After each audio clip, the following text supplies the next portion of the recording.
Selamat pagi Ibu Bapak Saudara-saudara yang kembali saya ingatkan harus bahagia karena memiliki 3 keberuntungan.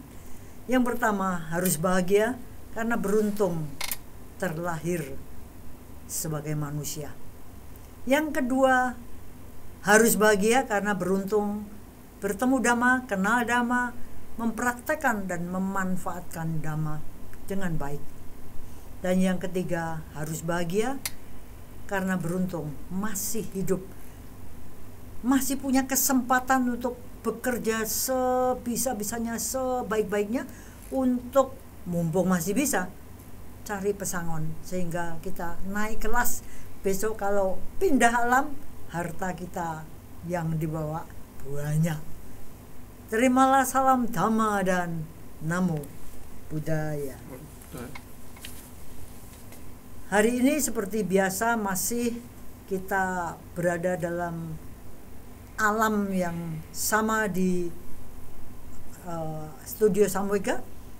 Saya ditemani oleh sahabat Dhamma, pecinta Dhamma, Ibu Dr. Susan, dan Kepala Sekolah Putra Bangsa yang mengangkat dirinya sebagai moderator, tapi hari ini sudah akan didaulat untuk tidak seenaknya putar sini putar sana.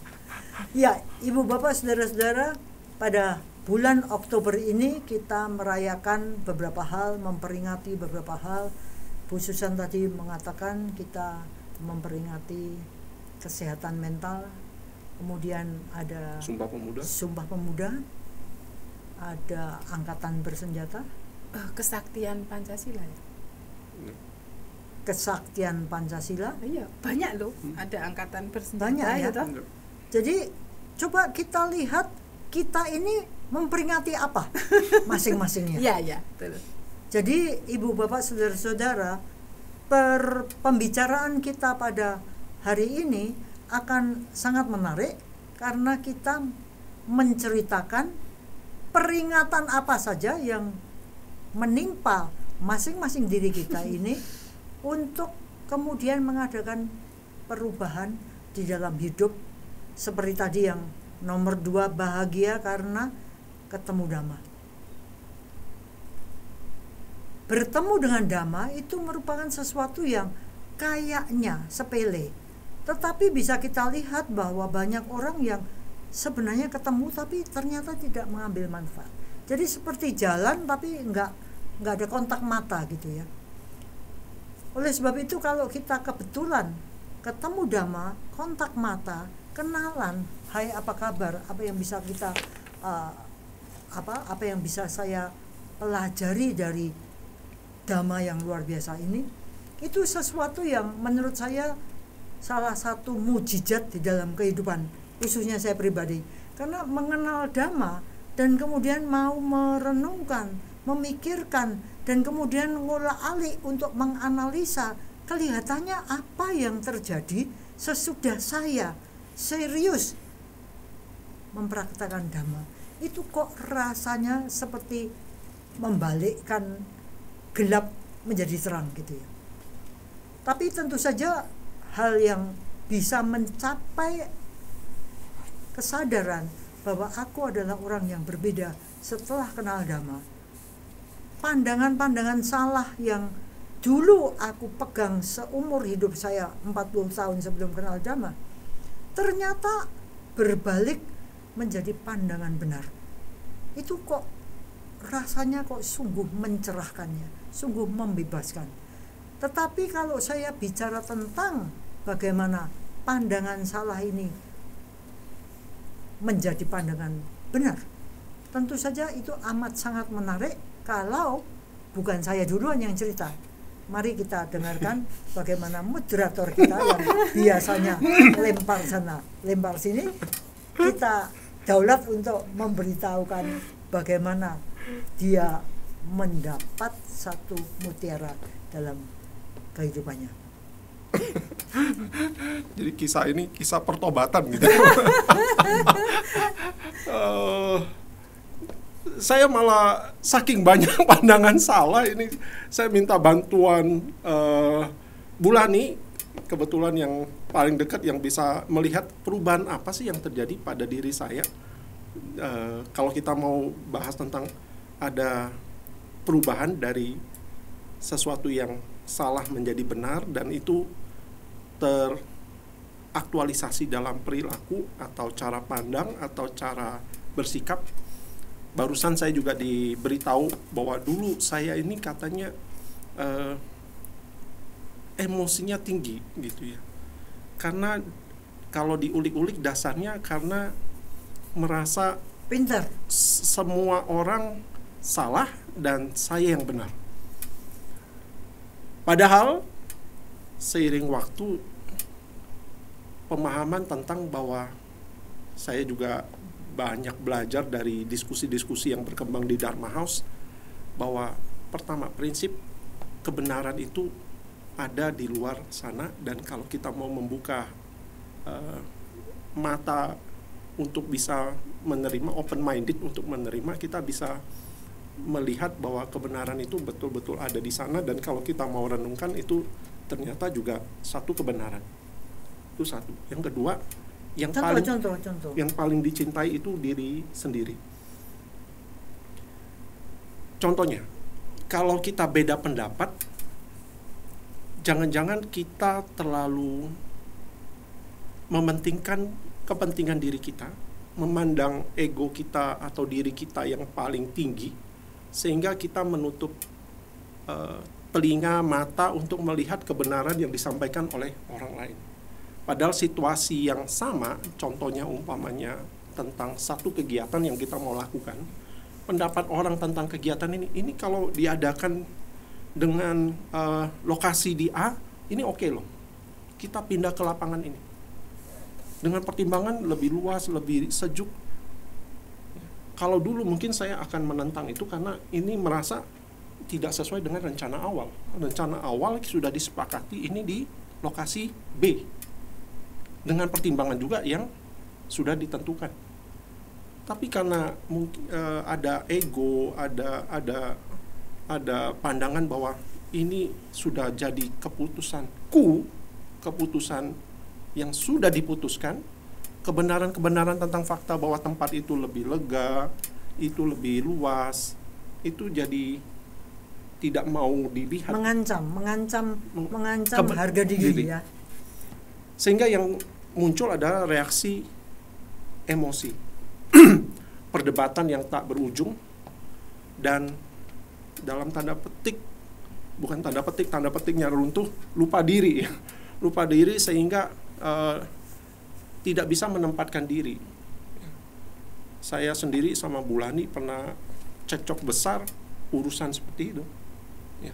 Padahal halaman yang dilihat sama, saya melihatnya we are not on the same page, different books. Padahal kenyataan itu di halaman yang sama, cuman saya aja yang nggak mau lihat. Nah, pandangan itu yang saya pikir membuat penderitaan yang luar biasa buat saya. Dan saya belajar sebenarnya kebenaran itu kalau kita mau cerna ya pendapat orang itu kita bisa belajar loh. Asal kita sendiri coba dulu jangan menonjolkan kunya kita, pendapatku, pandanganku. Coba dengerin dari sisinya dia, kebenaran apa sih yang ada di sana. Dan pada akhirnya saya juga belajar, kalaupun kita tidak setuju, kita harus menyelesaikan dengan kebijaksanaan bahwa we agree to disagree.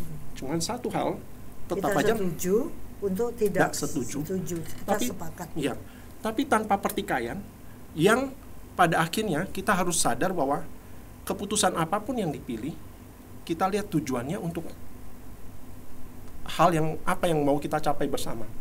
Sebenarnya kan perdebatan itu adalah untuk mencapai tujuan yang sama, cuman cara yang berbeda.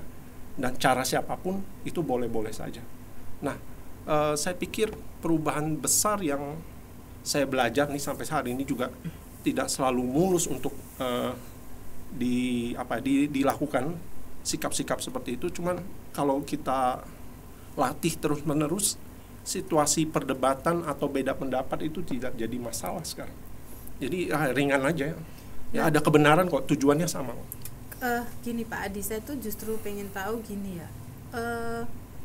Yang kenapa Pak Adi itu bisa berubah, yang dulunya itu merasa bahwa kebenaran itu hanya ada di saya, lalu perbedaan pendapat itu selayaknya itu diselesaikan dengan endingnya adalah saya yang benar gitu. Lalu Pak Adi kan berubah nih bahwa ternyata ada kebenaran lain. Ini kan nggak gampang Pak. Nah, sebelum Pak Adi berubah, apa yang membuat Pak Adi itu merasa bahwa kalau ada perdebatan, kalau ada apapun, saya itu selalu di posisi yang benar karena saya itu merasa bahwa misalnya pendapat yang lain itu tuh salah.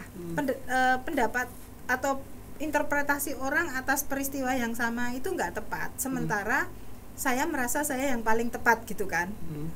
Nah, lalu kan Pak Adi berubah nih, berubah bisa menerima kebenaran orang lain. Mungkin Pak Adi juga akhirnya bisa menerima bahwa saya salah gitu. Nah, ini kan nggak serta-merta orang itu bisa langsung berubah. Nah, apa yang membuat Pak Adi itu bisa berubah? Pandangan Pak Adi dulu tentang bahwa saya harus benar, lalu sekarang menjadi bahwa ya saya bisa saja salah atau kebenaran itu bisa ada di dua-duanya.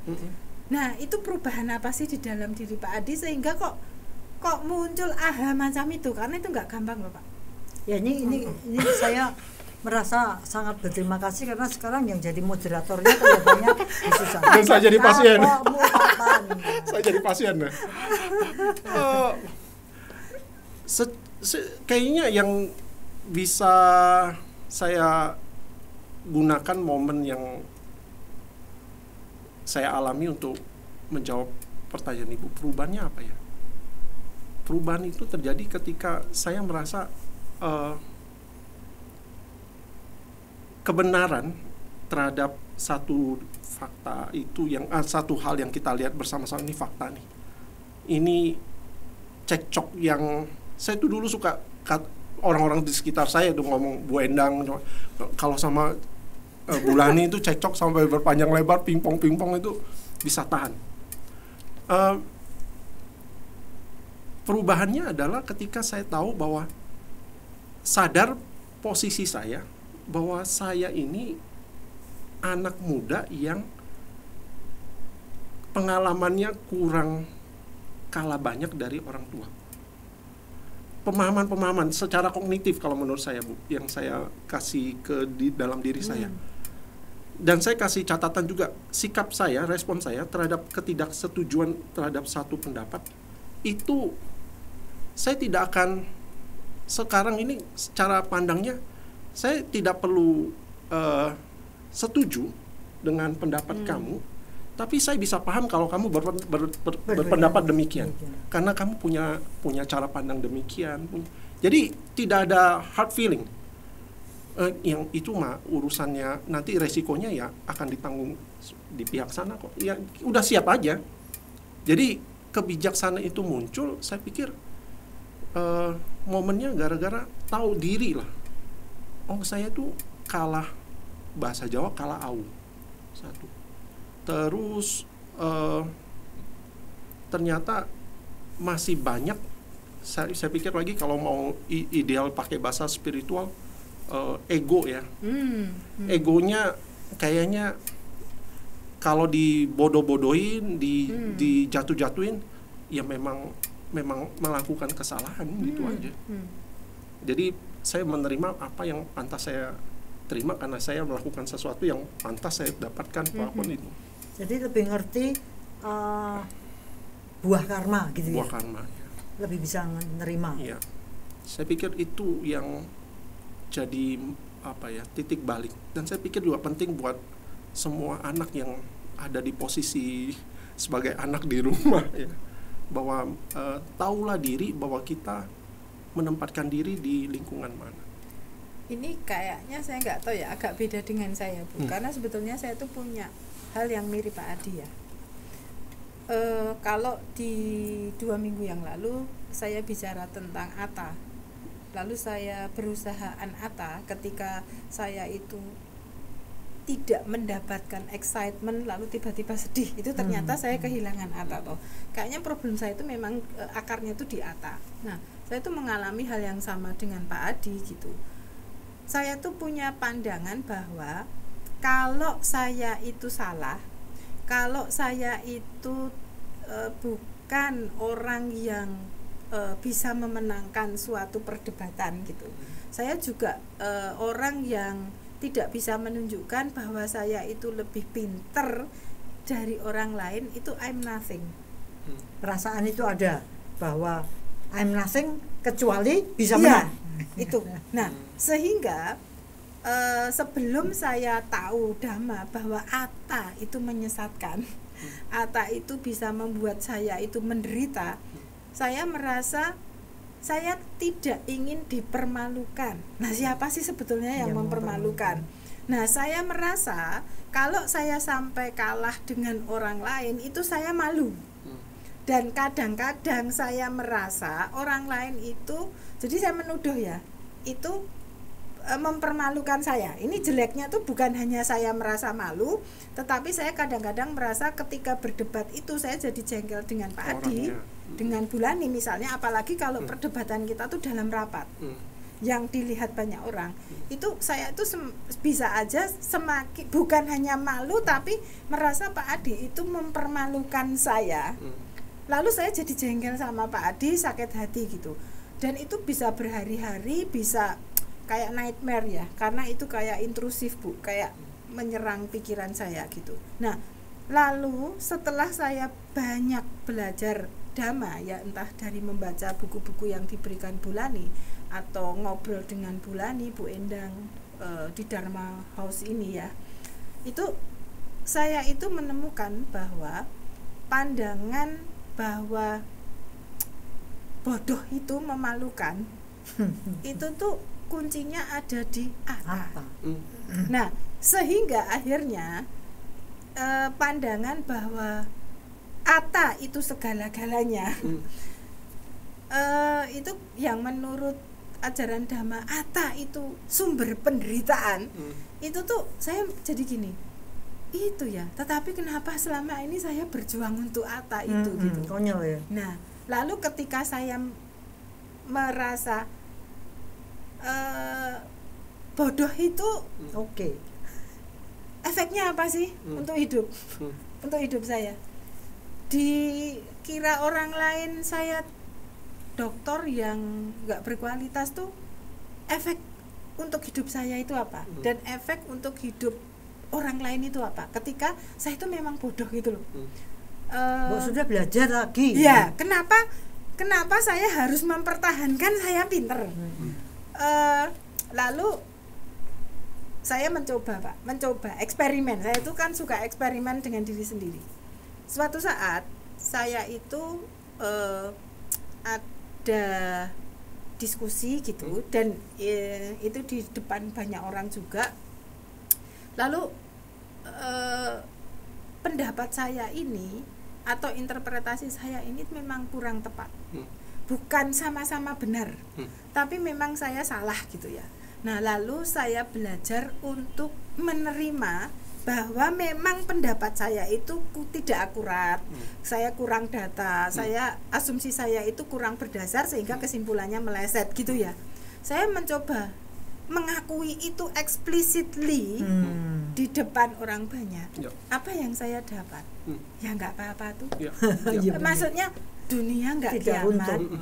Lalu orang-orang lain itu ya bisa menerima saya dengan baik-baik saja. Ternyata nggak ada yang juga mengatakan Susan itu bodoh, Susan itu ini, nggak ada yang mengatakan itu juga gitu ya. Malah mungkin appreciate gitu. Ya, maksud saya tuh justru merasa teman-teman itu tuh menghargai bahwa saya itu tuh berani ngomong bahwa saya yang nggak tepat gitu. Nah, berarti lah itu lalu ada dari eksperimen itu, insight saya adalah Bu, berarti selama ini aku mempertahankan apa ya? Iya, betul. Kosong ya. Artinya yang saya kira itu perlu saya pertahankan karena saya tidak ingin malu dan dipermalukan. Ternyata kok setelah itu saya coba tidak dipertahankan, itu nggak ada yang mempermalukan saya. Berarti rasa malu itu muncul karena pandangan salah bahwa Atta itu harus diperjuangkan. Nah itu. Jadi saya sama Pak Adi Bu di beberapa hal ya saya itu pengen menangan lah intinya. Saya itu nggak kepengen dilihat orang tuh lebih bodoh dari orang lain gitu. Atau di situasi yang berbeda kita itu sangat diminta pendapat atau beberapa orang sangat rely on us ke ibu untuk minta pendapat. Saya juga menguji beberapa di sesi rakor, ada teman-teman guru yang menyampaikan satu pertanyaan-pertanyaan sifatnya keputusan yang harus diputuskan. Saya nggak punya data yang cukup untuk mengatakan atau memutuskan. Saya dulu itu kayaknya mengganggu. Aku kok nggak bisa mutusin ya? Kayak itu tolol banget. gitu. Iya. Tapi dengan gampang sekarang saya belum tahu. Saya belum bisa mutusin sekarang, kita tunda dulu. Begitu juga dengan di kelas. Di kelas kadang-kadang ada pertanyaan-pertanyaan murid yang spontan keluar. Itu dulu sangat tegang ya kalau ada sesuatu yang kalau ditanya murid itu mengganggu sekali kalau nggak bisa jawab. Tapi sekarang dengan Pak Adi belum tahu. Oke, kita ini pertanyaan bagus, kita keep. Ngomong itu mekanisme yang diajarkan di sekolah kita. Tapi itu cukup mengganggu dulu. Iya. Tapi sekarang aku belum tahu itu. Ya. Jadi enteng sekarang. Jadi ternyata bahwa menyadari bahwa kita ini terbatas, bahwa saya tidak menguasai semua yang bisa saya lakukan, itu baik-baik saja. Itu membuat lebih ringan. Jadi saya pikir dan itu. manuver saya dulu kan lalu mencari kesalahan orang Bu. Jadi bukan sekedar ingin menang. Kalau sudah ketahuan saya salah, cari. Maksudnya dan itu setelah saya flashback itu saya merasa sangat jahat. Karena saya masih ingat orang-orang yang saya salahkan dalam perjalanan hidup. Mungkin orang itu udah lupa Bu. Iya, tapi masih. Bagi saya ngeri banget ya. Maksudnya saya tuh melihat saya yang dulu itu penjahat beneran gitu loh. Maksudnya ngeri ya gitu loh. Artinya kalau orang itu ternyata trauma dengan saya, itu luka yang nggak sembuh kan, karena saya torehkan gitu. Dan saya tuh bisa sangat kejam loh Bu, nyalahinnya tuh bisa di depan orang gitu. Nah ini yang sekarang sampai sekarang bulan ini saya sedang selalu dan terus belajar untuk mengambil tanggung jawab atas kesalahan yang saya lakukan. Dan itu seperti kata Pak Adi berat Bu. Tapi kalau sudah jadi skill gitu. Kan jadi enteng. Iya. Tapi sebetulnya saya tuh masih bergulat. Artinya bukan berarti kalau saya ngomong gini, saya sudah sangat ahli untuk meletakkan Atta. Enggak juga Bu. Jangan karena berarti itu arahat. Gak ada podcast ya? Gak ada podcast. Nah, itu Bu, kalau kami orang-orang yang banyak belajar struggling lagi, kita lagi berjuang. Maksudnya belum sotapana Bu. Soto panas, masih soto panas. Yang sotapana masih anjingnya doang. Gantian saya mengambil peran saya sebagai moderator. Bulani mungkin guru saya ya. Dengar cerita dari Bu Susan sama Adi, kita ini punya persamaan, yaitu kita ini sombong pada kepinteran gitu ya. Padahal orang lain belum tentu nganggap kita pintar. Tapi kok kita merasa pintar gitu ya. Ngeri ya Bu. Ngeri. Dan menganggap padahal enggak. Ini menafok ya Pak. Kita merasa pintar dan harus dipertahankan kata Bulani. Jangan-jangan orang lain enggak kayak gitu-gitu amat. Tolol berarti. Yang menarik adalah bahwa untuk mencapai tingkat, karena saya agak gila, saya udah bosen gitu ya, jatuh bangun tuh udah bosen. Gimana sih caranya kita nggak jatuh lagi gitu? Nah, oleh satu teman saya yang sekarang sudah meninggal, itu namanya Om Widun. Om Widun tuh ngomong sama saya itu enak gitu ya, tapi nyekeker gitu ya. Jadi kalau saya ngeluh gitu dia ngomong, salah DE itu salahmu dewe. Jadi kalau saya misalnya sakit apa sakit kepala, salahmu sendiri kenapa punya kepala. Jadi sampai sekarang saya tuh selalu kalau ada apa-apa tuh saya mesti senyum sendiri karena jurusnya Om Bitun tuh saya pakai terus gitu. Itu sebabnya saya sakit ya sakit aja gitu, tapi nggak sakit di sini. Jadi saya 1 tahun jalan pakai tongkat, ya udah jalan aja pakai tongkat gitu, malu ya enggak ya gimana, memang butuh jalan, kecuali saya nggak mau jalan ya saya pakai kursi roda, tapi saya nggak mau ya udah pakai tongkat aja. Dilihat orang ya dia punya mata ya biar aja gitu. Saya selalu ingat sama omongannya Bitun, ya salahmu sendiri kenapa punya kaki kan gitu. Jadi apapun juga saya merasa sebenarnya life is okay gitu. Yang bikin nggak oke itu kita sendiri kok.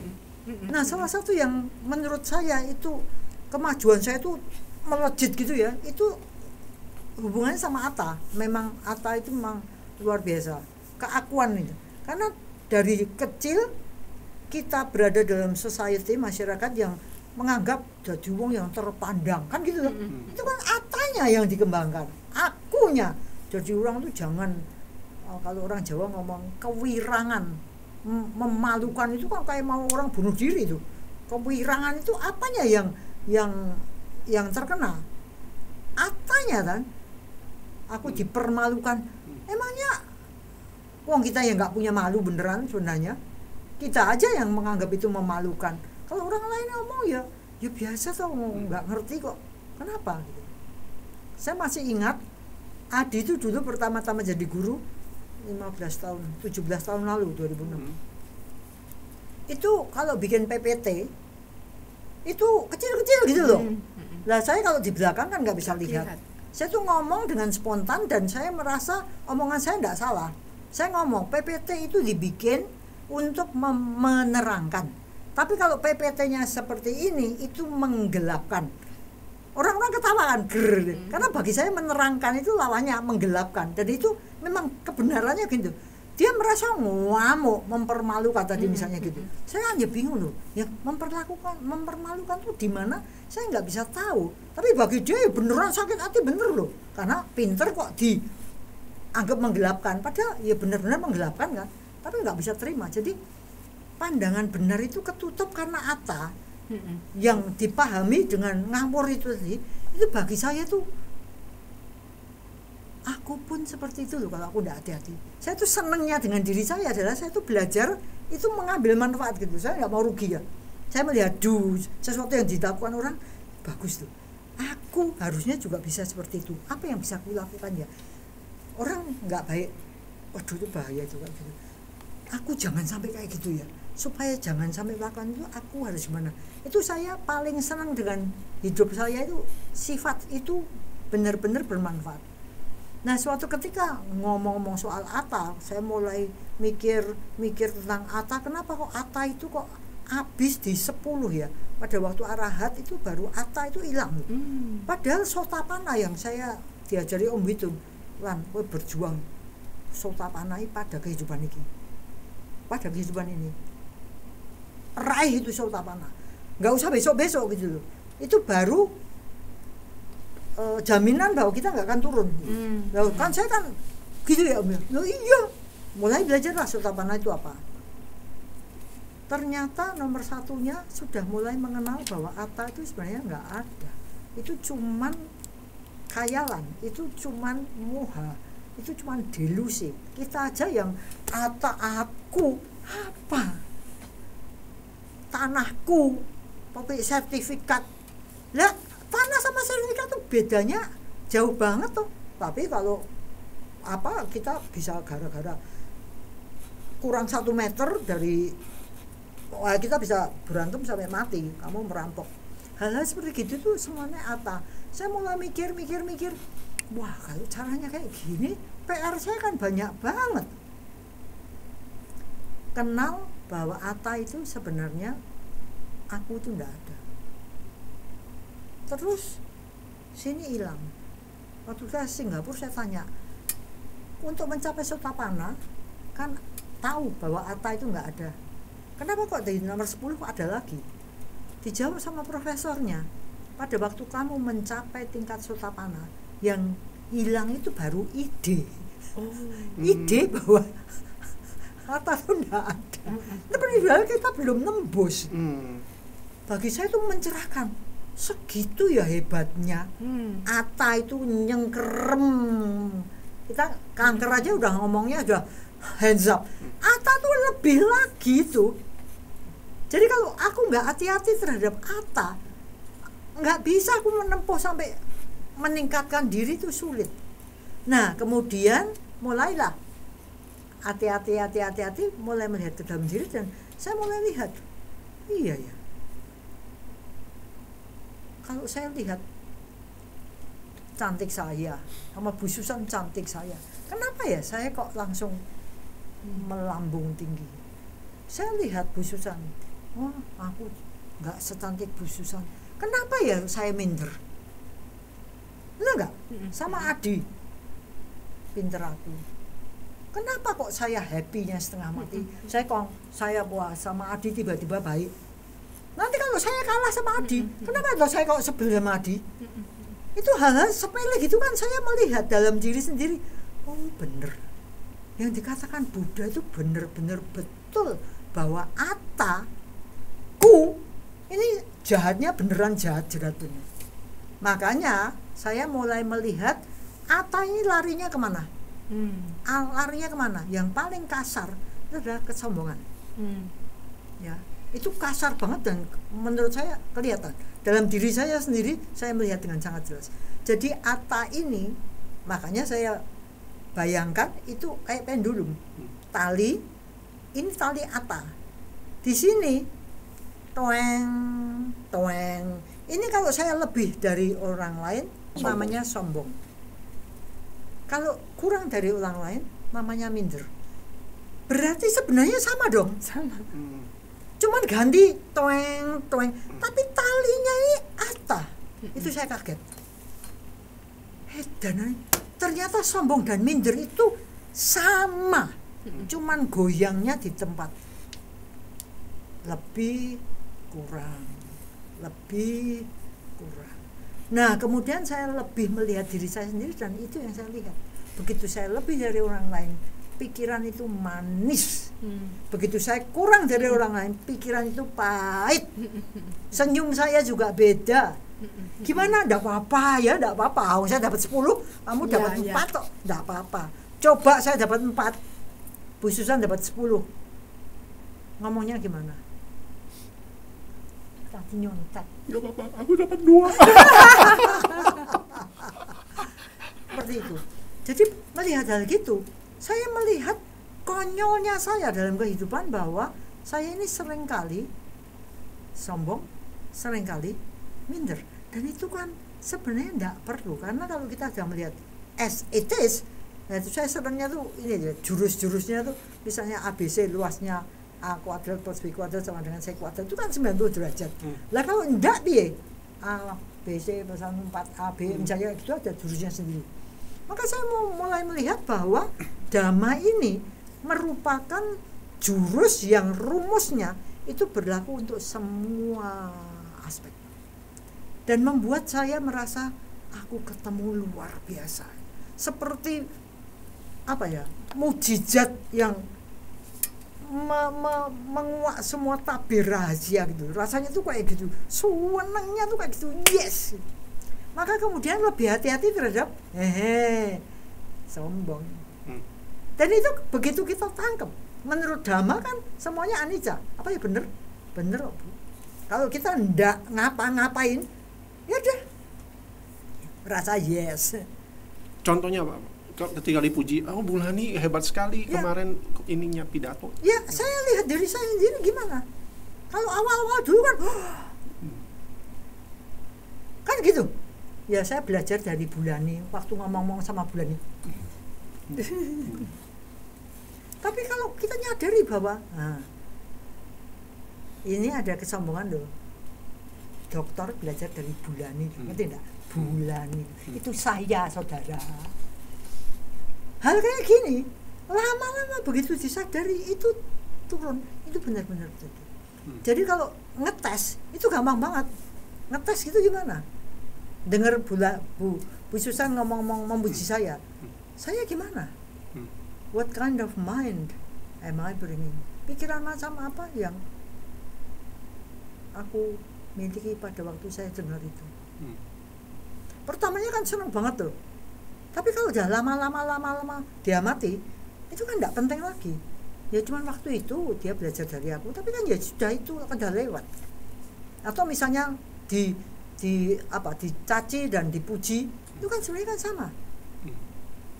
Caci, puji, dipuja dan dicerca, sama tuh, dipuja, cerca. Tapi sebentar, stop di sana Bu Lani. Lebih mudah nangani dipuji atau dihina? Lebih ndak seneng nangani dihina. Jadi misalnya gini, kalau saya dipuji, saya melihat diri saya bisa mengatakan kurang efek, nggak ngefek, nggak ada efeknya. Tapi kalau dicaci, meskipun saya tetap senyum, ada celengnya gitu. Jadi itu sebabnya menghilangkan yang dosa itu lebih gampang, karena aku nggak seneng. Jadi aku langsung ketemu dosa. Dah diamati aja dia. Tapi kalau seneng itu lebih sulit, karena saya seneng, jadi nggak berusaha untuk ini melepas. Nggak indah, menyenangkan, nikmat. Kalau dosa kan nggak seneng. Aku dipuji seneng, dicaci sebel. Selnya sama, tapi sana neng sini bel. Untuk hilang lebih gampang hilangkan ini, karena aku nggak seneng, karena aku kehilangan kebahagiaanku kan. Jadi lebih sensitif terhadap I'm not happy. Padahal sama-sama tuh itu kan seneng sebel. Mungkin bisa dipakai di contoh kasus trik, umpamanya ada yang komentar dengan apa yang sedang kita lakukan. Bulan nih contoh umpamanya, ambil kata lah, Bulan nih paving umpamanya, paving nih harusnya yang polos, jangan berwarna. Padahal kita udah putusin nih, keputusan diskusi. Kalau urusan gitu tuh paling gampang aku. Tidak terima usul, terimanya solusi. Kamu mau ganti silakan ganti. Duitnya 100 juta, saya ganti. Gampang kalau saya itu. Karena saya punya jurus, saya enggak mau dikritik. Saya mau dikritik dan disolusi. Jadi kalau kamu ngeritik doang, saya gampang baliknya. Aku juga bisa kok ngeritik kok. Tapi aku enggak punya solusi, jadi syarap. Gitu. Ada tuh orang lain tuh dengan Bulan ini kalau menurut saya kan ini gini ya, kan bukan kementerian ya, tapi kalau kritik yang mematikan kan karena gitu, apa kayak gitu gini. Ini kurang ajar. Dia nggak mau kerja, tapi isinya cuman mencela terus. Kalau dulu saya kena, Bu. Kalau sekarang saya senyum, nggak terima kritik, terima solusi. Ayo gini, duitmu berapa? Gantian. Kan shut up. Jadi bagi saya sifat-sifat kayak gitu sudah ketahuan karena saya punya. Jadi saya tuh gampang sama orang. Saya punya kok. Lebih hebat jahatnya dari kamu, aku punya. Anak nyontek bagi saya kecil. Tekniknya kayak gitu kecil. Teknik saya lebih canggih. Jadi karena itu dikatakan kita ini semua sama, itu benar loh. Dengan melihat diriku, aku melihat semua orang, itu benar loh. Karena kita ini sebenarnya sebelum kita mencapai sotapana, itu kita semua masih penjahat, bukan arahat. Jadi kalau melihat seperti itu, saya punya trik-trik untuk segera meleremkan, karena saya nggak suka nggak happy. Jadi apa yang saya ajarkan pada diri saya, misalnya gini, kalau aku berlama-lama di sini, nah aku titik ini mati, aku mau pindah mana? Itu aja sudah saya sudah langsung may all beings be happy, may all beings be happy. Cuma satu hal yang saya pikir juga pemirsa perlu tahu, salah satu yang kita dari Bulan ini tricks, dan itu saya pikir juga it works for me and maybe for others. Ketika kita dapat sesuatu yang tidak sesuai dengan apa yang kita inginkan, bahwa padahal itu faktanya sudah terjadi, satu hal yang jadi bekal saya, itu yang terbaik yang bisa kita lakukan waktu itu. Iya. Apapun itu kesalahannya, ya itu sudah lewat, ya udah, nggak bisa diapa-apain, ya udah, what next gitu aja, ya kan? Iya, jadi apa yang sudah terjadi itu sebabnya kita harus melakukan yang terbaik yang kita bisa. Karena apa yang sekarang kita bisa, itu lebih baik daripada yang lalu kan. Iya, betul. Jadi kalau yang lalu itu keputusan kita tolol, ya udah, dalam satu hal kita beruntung. Karena apa? Kita tahu itu tolol, berarti kita sudah tidak berada di sana. Nah, secara kognitif mengetahui itu saja, saya pikir jadi momentum untuk kita tidak berlama-lama di perasaan tidak senang atau. Di sini ada Pak Sus. Pak Sus itu sering saya tegur, bukan karena dia melakukan satu hal, tapi karena dia tidak melakukan satu hal. Tak kasih contoh yang barusan saja terjadi.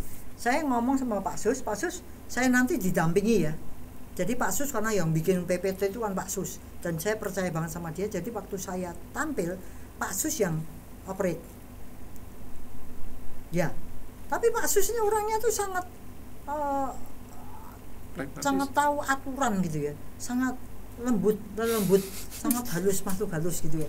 Jadi waktu itu terjadi, Pak Sus itu diberi tahu oleh guru lain. Pak Sus itu nanti biar digarap oleh Pak Eko.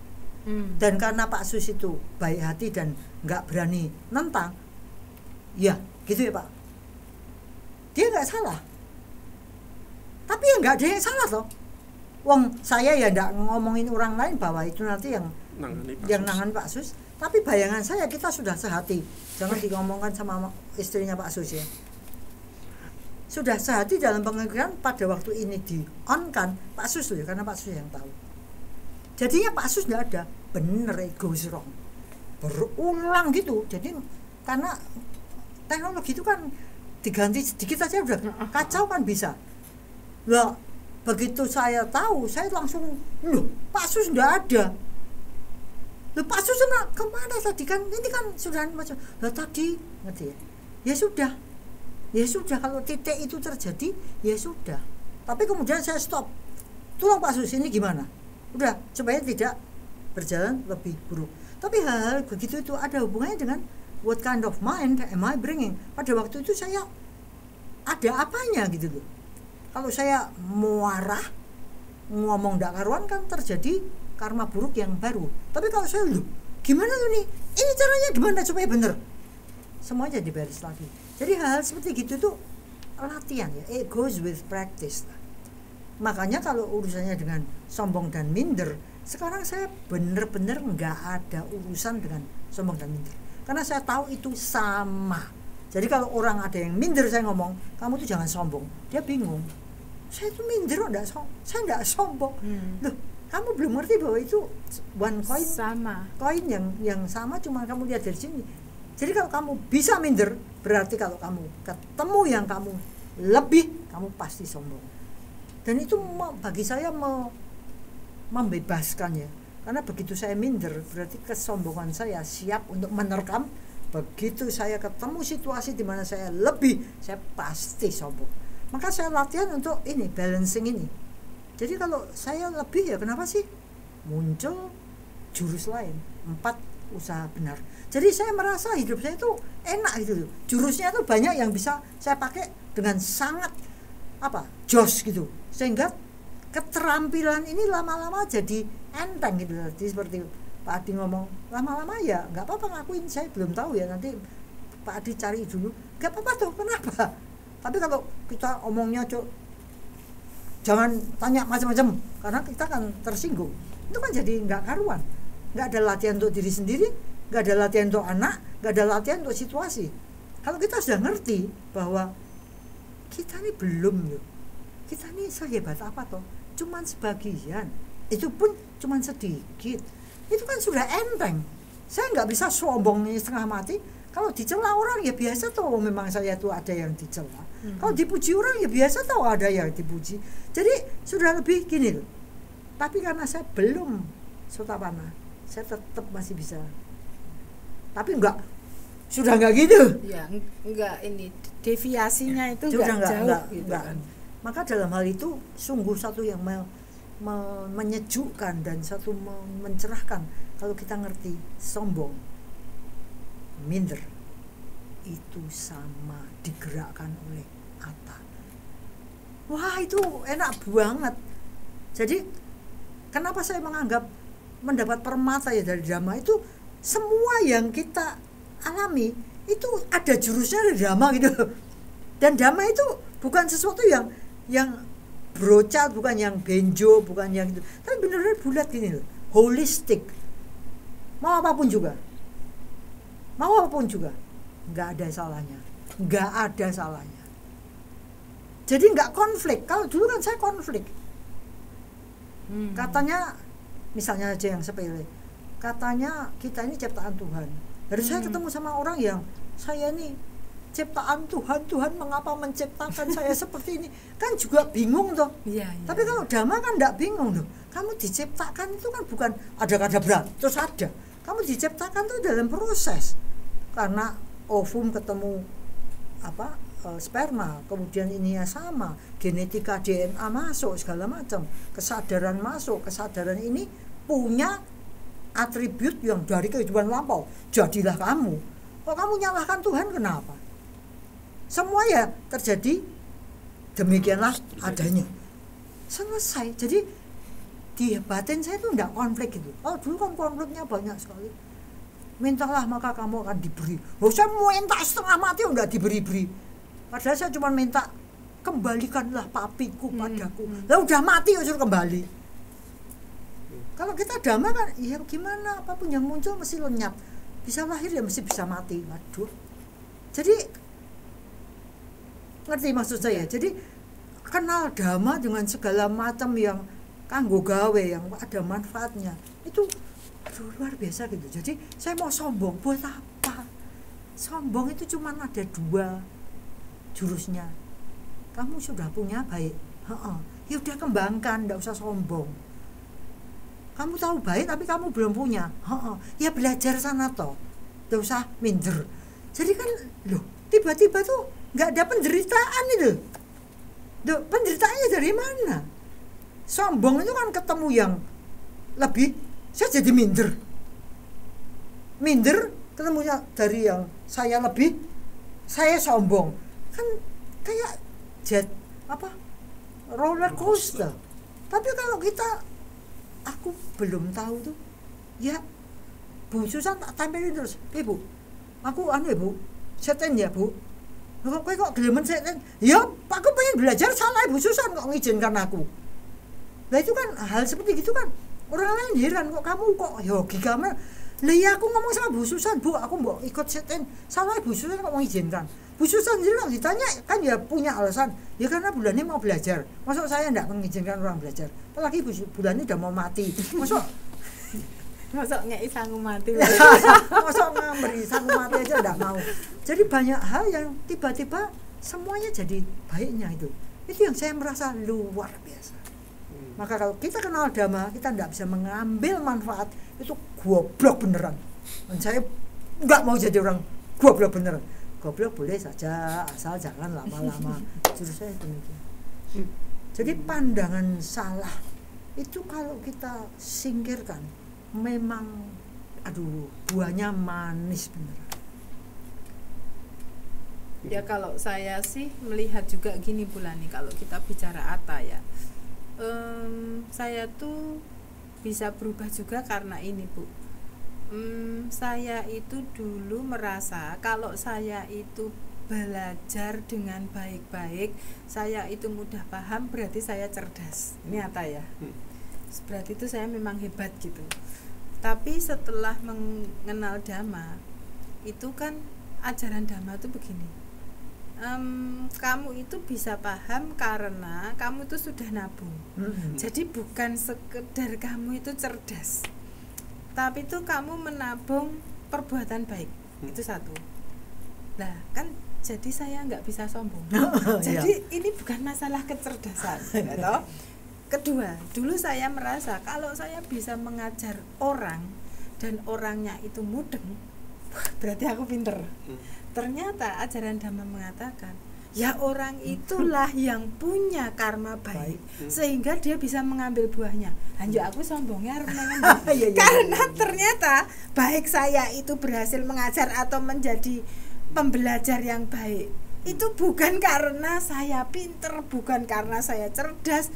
Jadi kalau Bulani tadi mengatakan kesamaan kita bertiga itu kan mengagung-agungkan kepandaian. Yang saya agungkan apa itu ya? Pak? Entek. Ya, ya. Itu yang membuat saya terus ngertak sombongke nggak ada.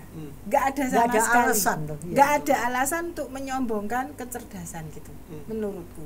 Nah, itu yang mengubah saya. Artinya nek saya bisa belajar baik bukan sekedar saya cerdas. Tapi saya pernah berbuat baik dan itu membuat saya beruntung. Ya, betul. Diketemukan dengan orang yang bisa mengajar saya. Lah, yo sing ngertak sombongke apa, Iya. Pak? Iya toh. Entek Pak sombongnya.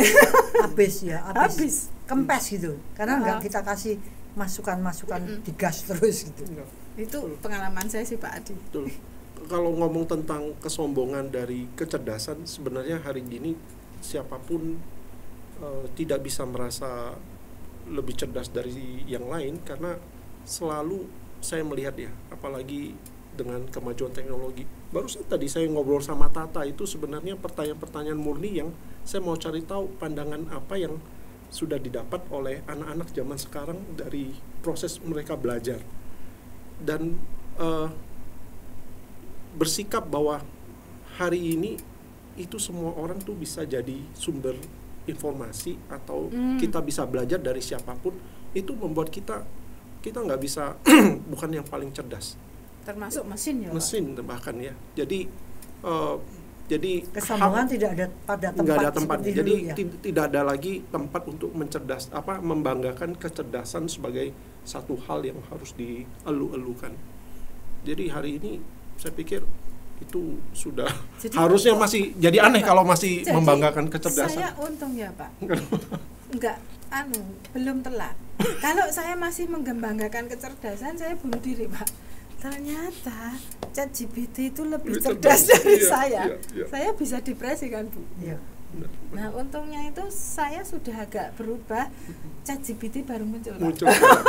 Bu, saya tadi banyak mendengar dari Bu Lani. Saya penasaran pandangan Bu Susan ini mungkin sebagai penutup tentang minder dan sombong dari pandangan psikologi.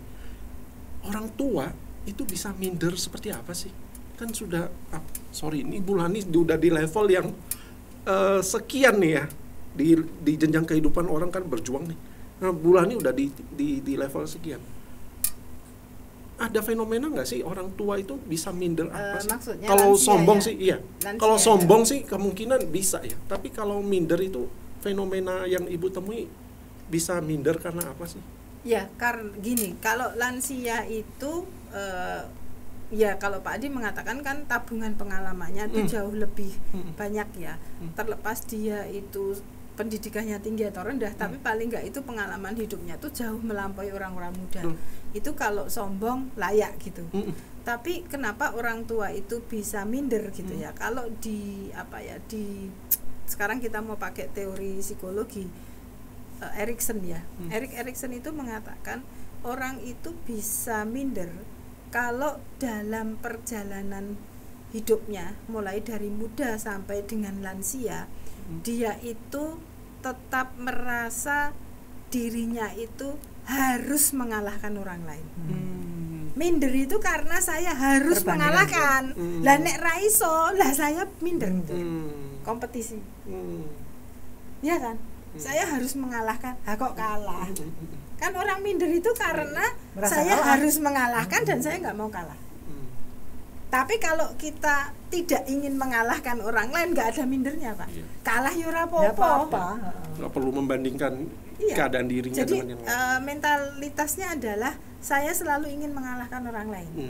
Nah apalagi saya ingin mengalahkan orang muda. Lah ya jelas minder loh, ada orang muda lebih pintar dari saya. Dulu saya seumur Tata, ditanya Pak Adi ra iso jawab. Lah kok Tata bisa? Apa ora minder aku? Karena saya sebetulnya ingin mengalahkan Tata. Seandainya saya nggak ingin mengalahkan Tata, saya malah mengagumi. Hebat ya anak zaman sekarang. Sekolah di zaman sekarang itu lebih hebat dibandingkan zaman saya. Gizi di zaman sekarang itu tuh saya malah menjadi bersyukur gitu loh Bu. Saya menjadi sebelum mati saya bisa melihat orang muda itu lebih baik dari saya. Karena saya nggak ingin mengalahkan Tata. Tapi begitu saya ingin mengalahkan Tata, Saya tadi mungkin yang jawab pertanyaan Pak Adi, bukan Tata. Iya kan? Pak Adi kan tanya Tata. Wah, nek aku ingin mengalahkan Tata, tak jawab nih mau. Apa enggak saya ditertawakan Pak Adi, Bu? Pak Adi akan gini, aku yo ngerti Bu nek Bu Susan iso jawab, tapi itu saya pengen tahu Tata gitu. Kok yang jawab aku apa enggak? Pak Adi itu dalam hati mentertawakan, hanya enggak berani ngomong. Itu mengerikan kan? Kalau saya ingin mengalahkan Tata gitu loh. Nah, rasa ingin mengalahkan Pak yang buat minder. Sampai itu pun kayaknya menjangkiti semua orang ya. Kalau dia dibawa sampai tua ya itu yang akan membuat dia selalu minder. Ada cerita kan Pak, orang mau mati nggak mati udah lansia itu karena nggak mau kalah Pak. Iya? Ngeri toh. Karena nggak mau kalah dengan? Ya dengan apapun. Misal nih, keep uang ya Bu. Saya nggak ingin kalah, jadi uang ini saya harus mempertahankan saya hidup. Supaya kalau saya itu tetap hidup, uang itu masih ada di tangan saya. Kalau saya mati, entek. Lah wong mau mati masih mikir bahwa nggak punya duit itu kalah loh Pak. Itu apa nggak mengerikan? Itu banyak terjadi. Artinya orang yang sudah mau mati masih bingung. Ini harta benda saya ini tuh mau jatuh ke siapa? Masih mikir misalnya ya, kalau ini saya semakin kaya kan punya perusahaan banyak. Saya masih mikir bahwa ini harus jatuh di tangan keluarga inti saya. Itu saya udah koma nggak mati-mati. Karena saya mikirnya itu lebih ke jangan sampai keluarga saya itu kalah dengan sepupu-sepupunya. Apa nggak ngeri Pak? Nah kalau orang klenik itu lalu pakai daun kelor lah, pakai inilah supaya lepas. Itu kan sebetulnya kalau kita mau bicara iblis ya iblis itu ada di dalam diri kita, bukan iblis dalam tanda petik setan atau semuanya. Ya apa Pak menurutku kemelekatan itu banyak terjadi. Itu menurut saya. Ya, sungguh satu episode yang sangat seru, Ibu Bapak Saudara-saudara.